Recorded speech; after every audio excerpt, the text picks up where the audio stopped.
प्यारे बच्चों, नमस्कार। मैं अमतेश श्रीवास्तव स्वागत करता हूं आप सभी का हमारे YouTube channel trust in excellence पर। आज हम 12वीं का एक अध्याय जो पहला है उसका एक हेडिंग बहुत ही महत्वपूर्ण है। लिखा गया है वैद्युत द्विध्रुव के कारण निरक्षीय स्थिति में वैद्युत क्षेत्र की तीव्रता। एकदम आसान भाषा में समझेंगे कि डेरिवेशन करते कैसे हैं। परीक्षा में हर बार या तो अक्षीय स्थिति में या तो निरक्षीय स्थिति में, दोनों में से कोई एक जरूर आएगा। एकदम आसान सी भाषा में इसका अगर डेरिवेशन समझना है तो देखिएगा, एक वैद्युत द्विध्रुव है जिसके दो आवेश माइनस क्यू तथा प्लस क्यू हैं।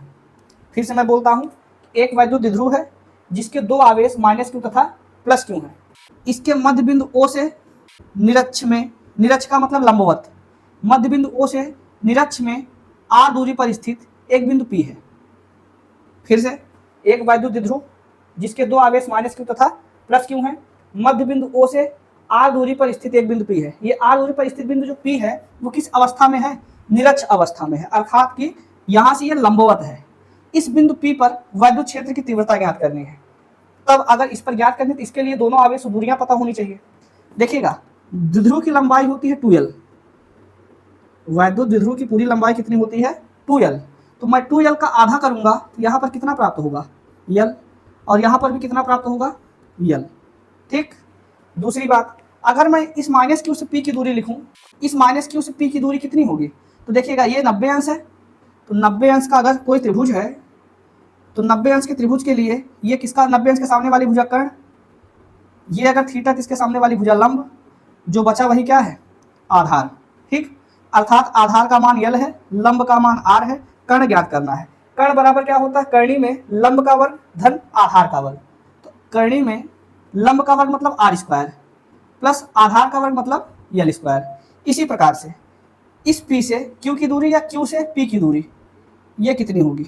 अगर यहाँ से इसकी दूरी ज्ञात करनी है तो इसकी भी दूरी सेम वही होगी, क्योंकि ये l है ये भी r है। अंडर रूट कितना होगा? r square plus l square. ठीक है। एक अवस्था बनती है कि अक्ष में है, अर्थात ऊर्ध्वाधर जो जा रहा है, ऊर्ध्वाधर जाने वाले पर साइन थीटा काम करता है, और जो क्षैतिज जाता है उस पर काम करता है कॉस थीटा। अगर इस पे काम करवाएं, इस पे काम करेगा ई कॉस थीटा, तो इस पर भी कौन काम करेगा? इस वाले पर भी काम करेगा ई कॉस थीटा। बीचों बीच इसकी तीव्रता होगी जो कि कितनी होगी? ई हो जाएगी वेक्टर ई।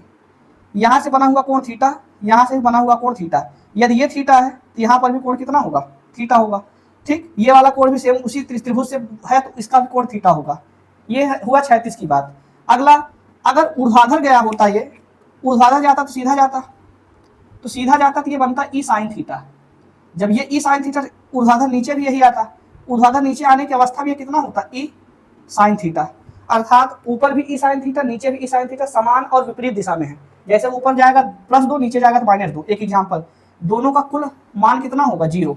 ऐसे ही ई साइन थीटा और ई साइन थीटा परस्पर लंबवत तो हैं, लेकिन एक ऊपर है दूसरा नीचे है, विपरीत होने के कारण ये निरस्त हो जाएंगे। और ई कॉस थीटा एक ही दिशा में है और समान परिमाण में है, अर्थात ये आपस में जुड़ के दोनों एक हो जाएंगे। ठीक, अब इसका डेरिवेशन स्टार्ट करते हैं। चित्र इसका यही है, तो आपको चित्र भी अपने मन से बनाना है और डेरिवेशन भी अपने ही मन से करना है। तो चित्र बनाने अगर आ गया तो डेरिवेशन कर जाएंगे। अब देखिए, चित्र के माध्यम से रचना जो है उसको समझते हैं। पहले हमने कहा क्या लिया गया? एक वैद्युत द्विध्रुव हमने लिया है। एक वैद्युत द्विध्रुव के मध्य बिंदु O से r दूरी पर स्थित एक बिंदु P है। इस बिंदु P पर वैद्युत क्षेत्र की तीव्रता ज्ञात करनी है।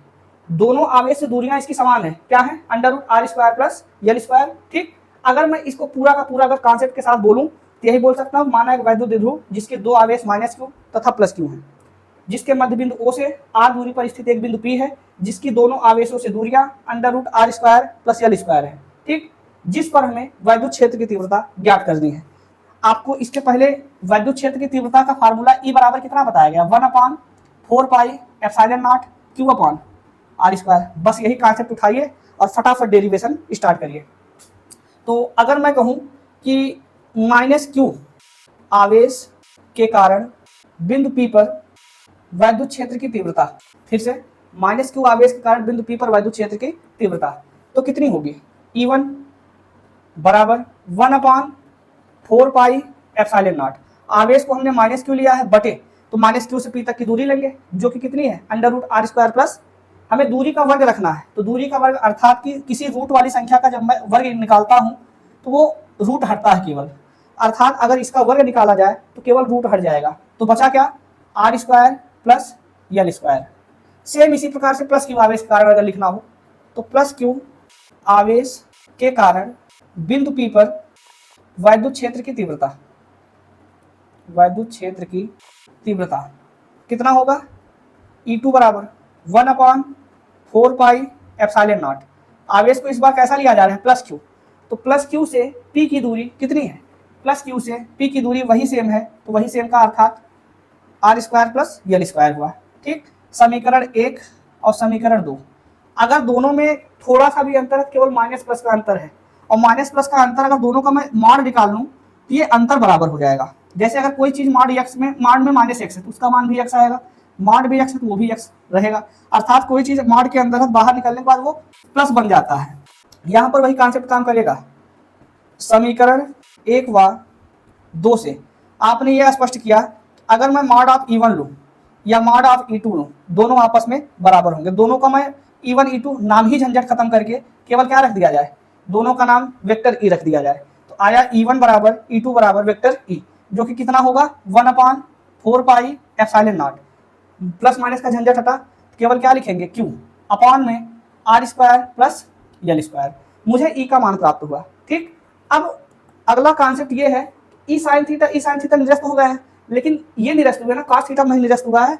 E cos theta same direction में होने के नाते और समान परिमाण होने के नाते जुड़ेंगे, परिमाण कुछ भी जुड़ेंगे तो है ही, तो लिखेंगे ई साइन थीटा व ई साइन थीटा विपरीत दिशा में, ई साइन थीटा व ई साइन थीटा विपरीत दिशा में होने के कारण निरस्त हो जाएंगे, जबकि ई कॉस थीटा व ई कॉस थीटा समान दिशा के कारण, समान दिशा के कारण क्या होंगे, जुड़ जाएंगे।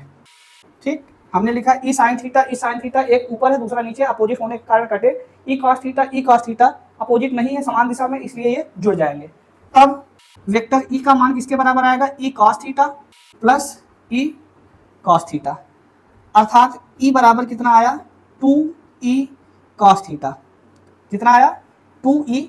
ई का मान आपने ये ज्ञात किया है, अगली लाइन रखेंगे वेक्टर ई बराबर 2 गुणे ई की जगह 1/4 पाई एप्सिलॉन नॉट। परिमाण पे वेक्टर नहीं लगता है तो वेक्टर हटा दें इस पे, ई कॉस थीटा यहाँ पर कितना आया ई कॉस थीटा, तो 2e cos theta 2 multiply 1/4 pi epsilon not Q upon R square plus L square into कितना बचा कॉस थीटा। यहाँ तक का कॉन्सेप्ट अगर समझ में आया, आगे अब चर्चा करते हैं कॉस थीटा को भी हटाना है। तो कॉस थीटा हटाने का एक मैं जरिया बताता हूँ है क्या, ये आर है, ये थीटा है और ये यल है, इसके जस्ट सामने ये कितना है R square plus L square, ये 90 अंश।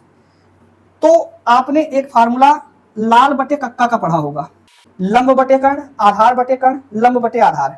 आधार बटे कर्ण फार्मूला होता है कॉस थीटा का, तो कॉस थीटा के जस्ट सामने वाली भुजा को कहते हैं लंब, थीटा के सामने वाली 90 अंश के सामने वाली भुजा कहलाती है कर्ण, जो बचा वही है आधार। तो कॉस का फार्मूला होगा आधार बटे कर्ण, तो थीटा के रिस्पेक्ट में आधार कौन हुआ यल, और कर्ण कितना हुआ √r square plus L square. यही चीज मैं यहाँ पर लिखूंगा कि चूंकि कॉस थीटा बराबर आधार बटे कर्ण बराबर यल अपॉन में √r square plus L square, root को चाहे रूट लिखिए चाहे पावर 1/2 लिखिए, जिसको हाफ कहते हैं, तो बराबर लिख दे L upon R square plus L square की होल पावर हाफ। ये हमने कॉस थीटा का मान इस रूप में ही निकाल लिया, बस ऑप्शन बचता है कि इसको उठा के इसमें रख दें। तब वेक्टर ई का मान कितना होगा, तब वेक्टर ई बराबर 2 तो है ही, गुणे में 1/4 pi epsilon not Q upon R square plus L square into cos theta की जगह ये ना लिखकर क्या लिखेंगे L upon R square plus L square की होल पावर 1/2, इसको हम हटा दें। ये हुआ ई बराबर 2 multiply 1/4 pi epsilon not Q upon R square plus L square into L upon इतना। अब 2 को यल के साथ गुणा कर दीजिए, क्योंकि ऊपर चाहे जिससे गुणा कर सकते हैं 2 का, तो वेक्टर ई बराबर 1/4 pi epsilon not Q into 2l upon में, अगर कहीं पर x स्क्वायर गुणे x की पावर 5 है, तो दोनों का आधार अगर बराबर है तो घातें आपस में जुड़ के कितनी हो जाएंगी 7। ऐसे यहाँ पर दोनों का आधार R square plus L square है, R square plus L square, घात इसकी 1 है और इसकी घात 1/2 है, दोनों को जोड़ेंगे 2 1 कम 2 1 3, घात बन गई है 3/2। ठीक, ये रहा परिणाम। अगला Q इंटू 2L को लिख देंगे, चूंकि P बराबर होता है Q इंटू 2L, अतः वेक्टर E बराबर कितना प्राप्त करेंगे भाई, 1/4 pi epsilon not P upon में कितना R square plus L square की होल पावर 3/2। अब थोड़ा सा और रह गया है, यहाँ पर L को हटाना मात्र।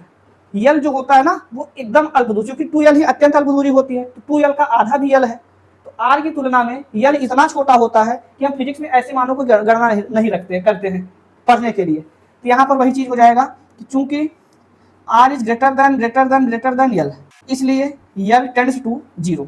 L को हम किसके बराबर रखेंगे, 0 के। तब वेक्टर E बराबर 1/4 pi epsilon not vector P upon में R स्क्वायर प्लस अब तो L स्क्वायर रहेगा नहीं, वेक्टर P अपॉन केवल बचा R स्क्वायर की होल पावर कितना बचा 3/2। 2 से 2 कैंसिल, तो वेक्टर E का जो मान आया 1/4 पाई एप्सिलॉन नॉट, क्या बचेगा वेक्टर P अपॉन में R3। ये कॉन्सेप्ट है किसका, वैद्युत द्विध्रुव के कारण निरक्षीय स्थिति में वैद्युत क्षेत्र की तीव्रता। हमने किया क्या कि एक वैद्युत द्विध्रुव लिया, मध्य बिंदु O से निरक्ष में R दूरी पर स्थित एक बिंदु P लिया, जिसकी दोनों आवेशों से दूरियां R square plus √R square plus L square है, ठीक, जिस पर हमें वैद्युत क्षेत्र की तीव्रता ज्ञात करनी है। -Q आवेश के कारण प्लस Q आवेश के कारण दोनों की तीव्रता निकाली गई, तो दोनों में केवल माइनस प्लस का अंतर था, तो हमने परिमाण में दोनों का बराबर करके केवल एक परिमाण E का नाम रखा। E बराबर इतना, E sin थीटा परस्पर बराबर व विपरीत थे, जिसके कारण निरस्त हुए। E cos थीटा समान दिशा के कारण जुड़ गए, जुड़ने पर आया वेक्टर E बराबर E cos theta plus E cos theta. 2E cos theta, E का मान हमने ज्ञात कर रखा है 1/4 pi epsilon naught Q upon R square plus L square into cos theta. cos theta का मान हमने त्रिकोणमिति का प्रयोग करके ज्ञात किया, जिससे आया L square upon R square plus L square की पावर हाफ। इसका मान हमने cos थीटा की जगह रख दिया, बाकी इतना कॉन्सेप्ट सेम था। अगली लाइन 2 का मल्टीप्लाई करना था, 2 का मल्टीप्लाई यहाँ से करने से फायदा है 2L बनना, तो 1/4 pi epsilon naught Q into 2L whole upon R square L square दोनों में है, इसकी घात 1 है, इसकी घात 1/2 है, तो दोनों जुड़कर कितने बने 3/2।